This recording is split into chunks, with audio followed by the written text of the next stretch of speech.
ಮನಿನ ನನ್ನ ಪ್ರಾಣ ಕೊಡೋ ಸ್ನೇಹಿತ. ನಾವಿಬ್ರು ಅಣ್ಣ ತಮ್ಮಂದ್ರಿಗಿಂತ ಹೆಚ್ಚಾಗಿದ್ದವರು.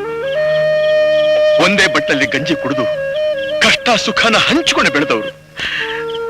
ನೀನು ಈ ತರ ಮೋಸ ಮಾಡ್ತೀಯ ಅಂದ್ರೆ ನನಗೆ ನಂಬೋದಕ್ಕೆ ಆಗ್ತಾ ಇಲ್ಲ. ಈಗಿನ ಕಾಲದಲ್ಲಿ ಯಾರನ್ನ ಯಾರು ನಂಬಾರ್ದು ಅಂತ ಡಾಕ್ಟರ್ ಹೇಳಿದ ಮಾತನ್ನ ನಿಜ ಮಾಡ್ಬಿಟ್ಟೆಲ್ಲ. ನಮ್ಮಿಬ್ರು ಸ್ನೇಹಕ್ಕಿಂತ ನಿನಗ ಮುತ್ತೆ ಹೆಚ್ಚಾಗೋಯ್ತಾ? ತಗೋ ಚೆನ್ನಾಗಿರು.